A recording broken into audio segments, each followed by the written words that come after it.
Biology இன் தமிழ் கோர்வை channel சார்பாக அனைவருக்கும் வணக்கம். என் பெயர் Kannadasan.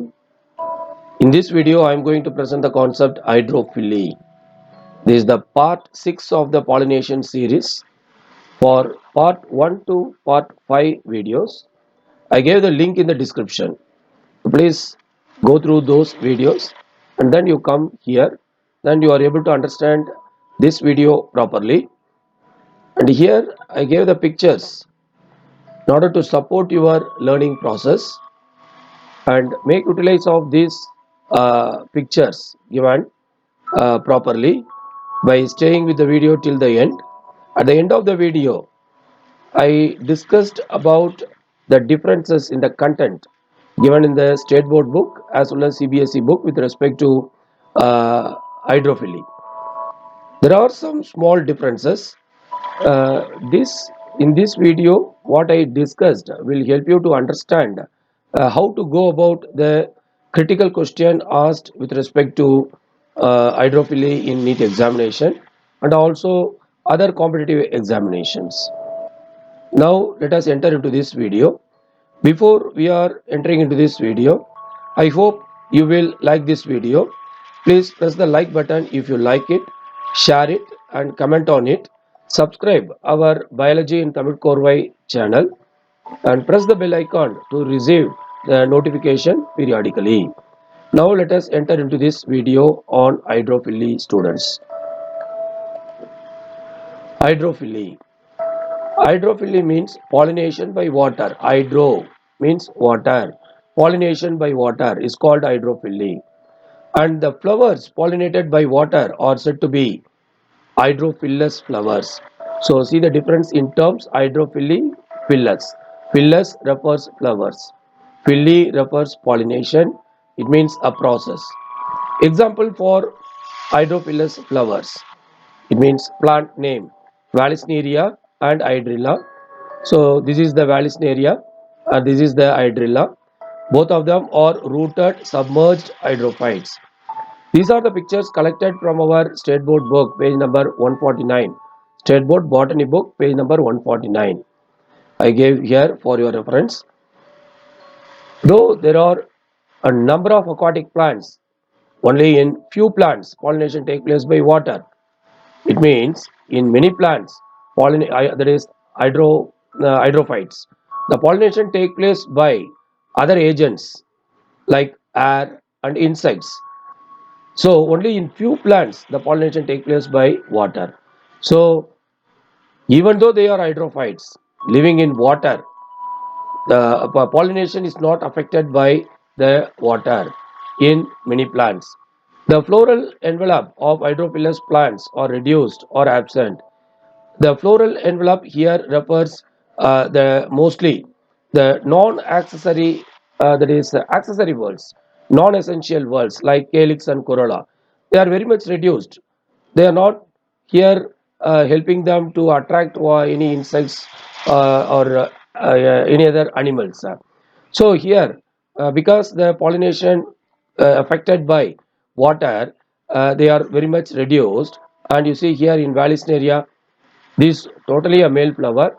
These are the anthers from where the pollen grains are produced.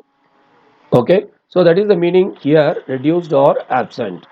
Now, in water plants like Iconia and water lily, this is the Iconia given in our book, page number 149, and water lily. This is also given in our book, and it's also known as Nymphaea. In these plants, pollination takes place by wind or by insects. So water is not an agent of pollination. That is what you have to understand. There are two types of hydrophily, students. One is epihydrophily. Epi means on the surface of the water. Pollination occurs at the water level is called as epihydrophily. Suppose the pollination takes place below the water surface, then it is called as hypohydrophily. So these are the two types of hydrophily, students. In most of the hydrophilous flowers, the pollen grains possess mucilage, right? Pollen grains possess mucilage, covering it, covering the pollen grain, which protects them from wetting. So the pollen grain, if it absorb water, then it will be destroyed. In order to protect the inner cells from water, the mucilage is present. Okay, so this is a question. One more question can be asked from this mucilage word. Okay, next, epihydrophily. Pollination occurs at the water level. Examples: Vallisneria spiralis. This is the Vallisneria spiralis, where you can see the there is a flower stalk is highly coiled, spring-like. This is the flower stalk, and this is the flower. And another example is Elodia. Elodia plant. This is drawn by me in order to show how the Elodia may be present, and these are the flowers. Okay, next. Now we are going to exclusively concentrate on pollination in Vallisneria spiralis. It is a dioecious, means you see male flower separately present in one plant, male flower, this is male flower present separately in one plant, female flower is separately present in another plant. This condition is usually called as dioecious. If both male and female flowers, it means both the unisexual flowers are present on the same plant, then it is called as monoecious. Okay, and this is a submerged and rooted hydrophyte. Rooted, you see, rooted hydrophytes. So it is a dioecious. Both male and female flowers are present on the separate plant, not on the same plant. Submerged and rooted hydrophytes. Okay, the female plant bears solitary flowers. So if the flowers are individual, not in group, then it is called as solitary flowers. The individual flowers are called as solitary flowers, which rise to the surface of the water level. So from the bottom it rises to the surface of the water level. Okay, by using its long coiled stalk at the time of pollination. A small cup-shaped depression. This is a very important factor which facilitates the pollination. It means a cup-shaped depression. Okay, even any object which floats on the water, so near around it there will be small depression. You could see depression is formed around the female flower on the surface of the water. So this is the depression. It is that is given in the CBSE book with a dotted line to show the depression, so that the male flower, you see, the male flower it is moving around the female flower and enter into this depression. Okay, at the time of that is suddenly it enters into the depression in order to cause the pollination.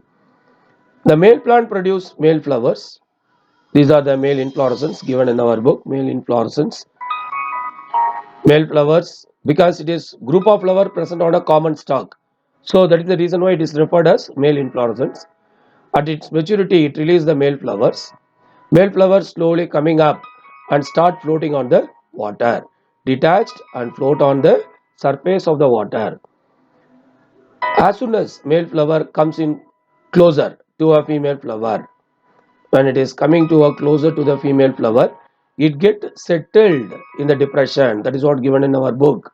Settled in our depression in the depression. Okay, you see here, this is the depression. That is the water surface line drawn here. Okay, so once the male flower enters the rim of the depression, suddenly it come and contact with the female flower. In some books, it is given, right, due to the jerk created by this hitting of male flower with the female flower, the pollen grains are transferred to the stigma of the female flower. But anyway, that is not our main objective here. So what is given in our book is very important. Gets settled in the depression and contacts with the stigma, thus bringing out pollination. So that is what given in our book. And there are some other factors, little bit extra reference I have gone to bring some of the factors which are adding to the there is a pollination here. You see, whether it is circumnuation or gravitropism or torsional bud rotation caused by helical intercalary growth at the base of the peduncle. You see, here three factors I discussed. One is circumnavigation. It means when the depression is caused by an object on the surface of the water at the surface, the water current is established, a minimal water current is established around the object. That is what they are telling it as circumnavigation. It creates a small force for the movement of the male flower so that it can go and hit the female flower. Gravitropism, it means due to the gravity only it is coming down in this slope. Third factor is very important factor. It is torsional bud rotation. Torsional means rotational movement, rotational force.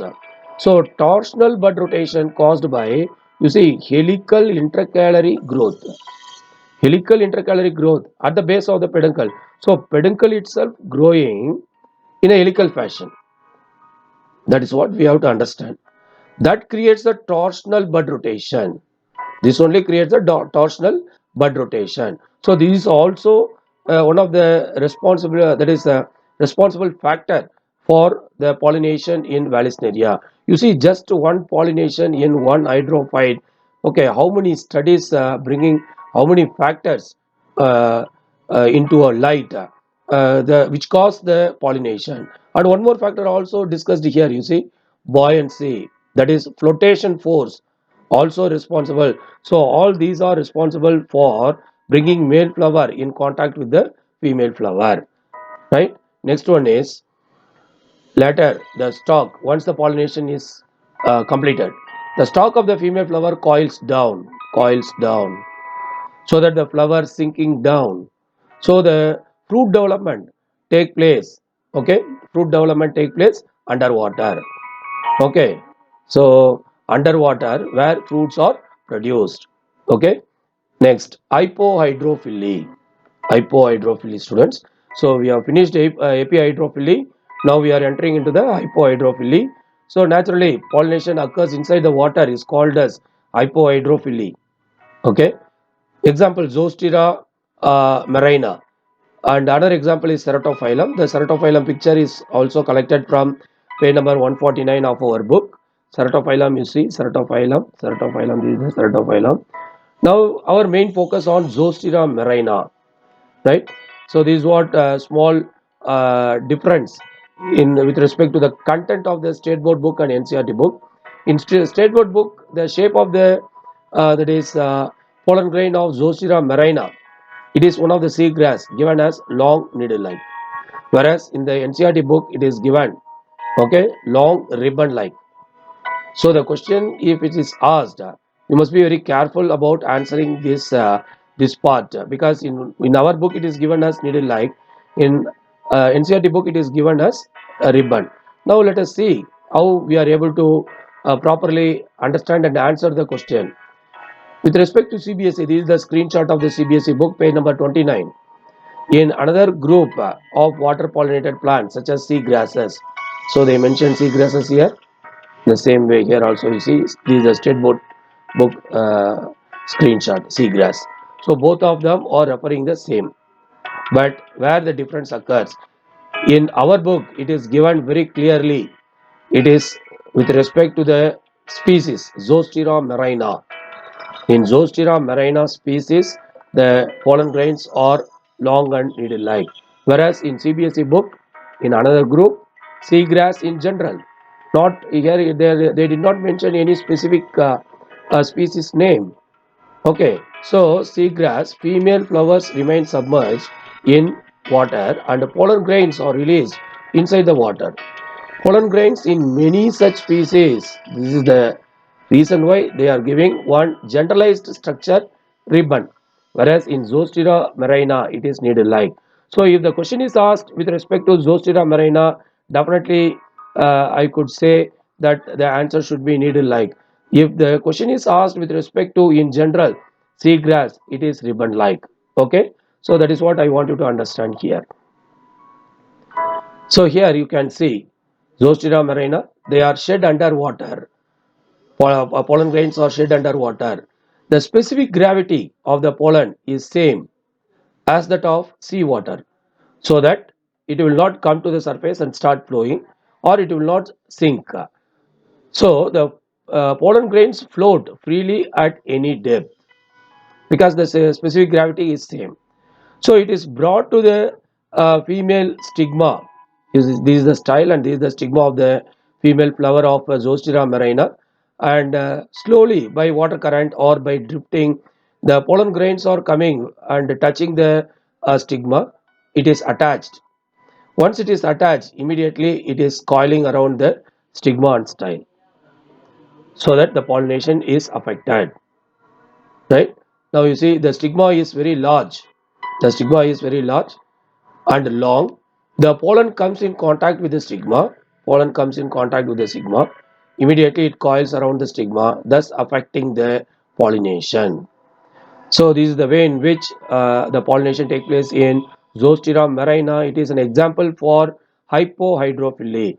So far, students, you learned two concepts. One is epihydrophily and another concept is hypohydrophily. So this is the end of this video, student. Thank you very much for your watching.